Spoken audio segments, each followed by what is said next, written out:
Okay, so here's the last mini lesson for this week. And hopefully by the end of this, you'll feel really confident when you're going to write your introduction and you've already got your body paragraphs underway. I've said this before, but it's probably worth repeating that oftentimes it's easier to write an introduction after you've gotten the body paragraphs underway. You have a better idea of what you're actually trying to say. The thing I do really encourage, though, is you should go into, whether it's the introduction, body paragraphs, or whatever it is in this process, with a good working thesis in mind. So let's dive into the introduction, and I'm going to show you a bunch of different examples of introductions and ways that they can sound, and questions you can ask yourself, and hopefully you'll be able to launch right into writing your own. So the job of your introduction really primarily is right here. It's to provide context for the conversation you're entering. So all semester we've been talking about how in any writing situation, really, you're entering a conversation, especially with an argument. There are no new issues really, and even in the newest kind of latest things and issues and topics that come up, people have opinions. There's just so much information out there. There's nothing brand new, it seems. So the job of your introduction is really to provide that context. You want to give a sense that you are not just entering this conversation with your opinion, that you have done your research, that you have really explored this topic or issue thoroughly and thoughtfully, and you've come out of it with something really valid and interesting to say. So the things that you want to think about in your introduction, these questions that you want to make sure that your introduction is answering, is what is the topic or issue that I'm exploring? And you might enter the introduction with something general. Some of these topics are just enormous, and it's okay to start with that like bigger frame and then work your way toward that clear position that you're taking. You want to answer the question, what does the reader need to know about this topic or issue in order to understand your point of view? So again, you want to be thinking that you've done a lot of thinking about this issue and how you've sort of come to this place where you have something to say. Now it's time to orient the reader so that they understand how you kind of got from point A to point B. And then clearly you want to have a thesis that it gives that promise for what you are going to say, what you're going to argue, what position you're trying to be convincing the audience about.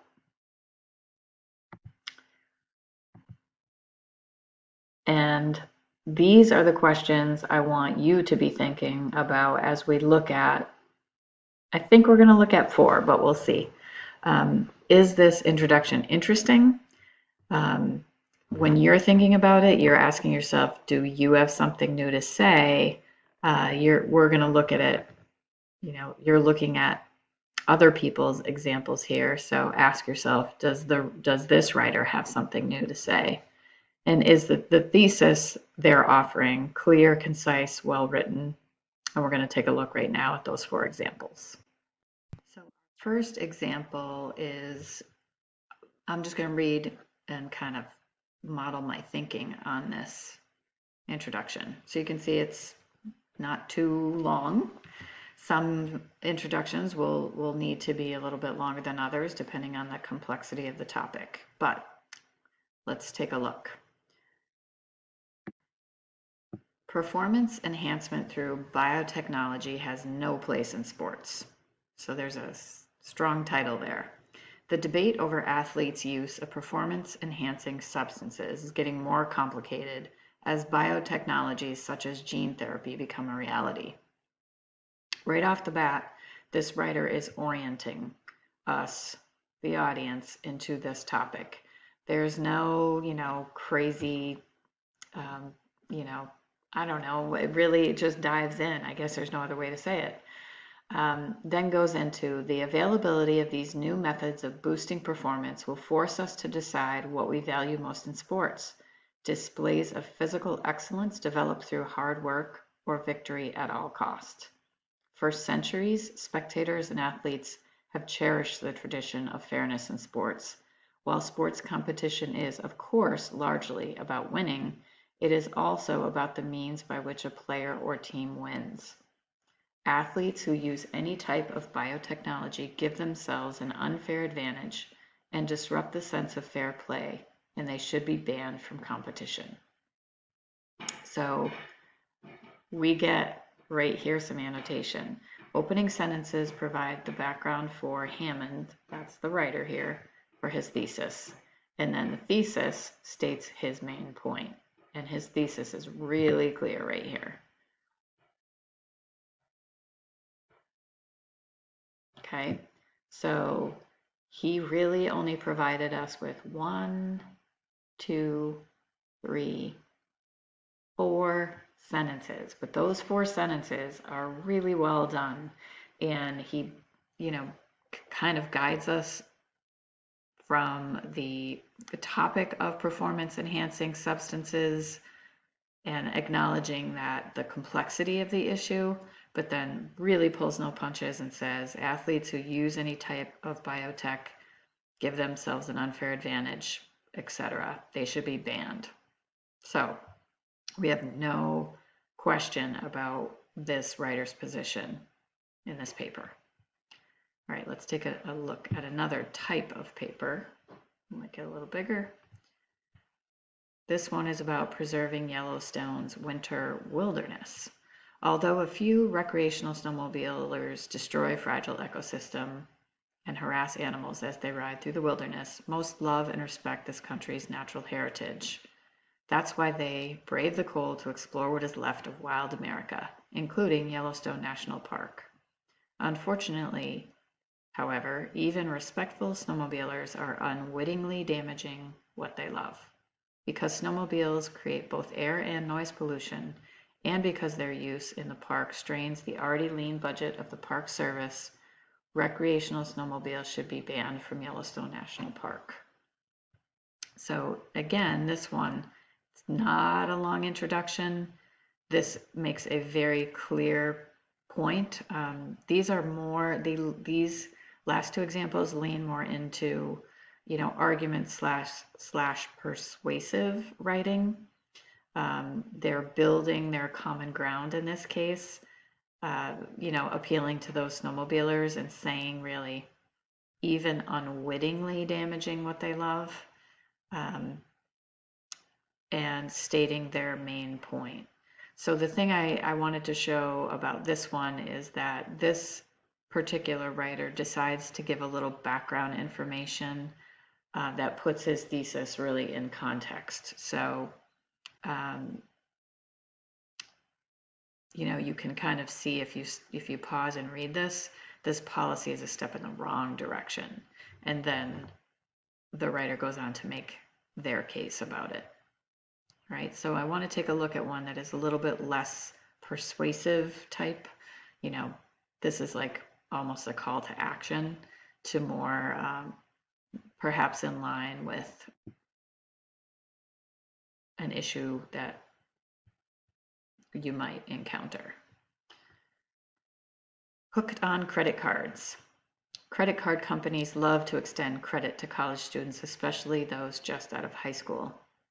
Ads for credit cards line campus bulletin boards, flash across commercial websites for students, and get stuffed into shopping bags at college bookstores. Why do the companies market their products so vigorously to a population that lacks a substantial credit history and often has no steady source of income? The answer is that significant profits can be earned through high interest rates and assorted penalties and fees. By granting college students liberal lending arrangements, credit card companies often hook them on a cycle of spending that can ultimately lead to financial ruin. So this isn't so much like a banning good, bad type orientation. It's more, here is an argument, all right? So the introduction, again, it's orienting the readers, ends with a thesis. poses a question to engage the readers and leads them to the thesis. So you can imagine that most of the time we can assume the readers are the teacher.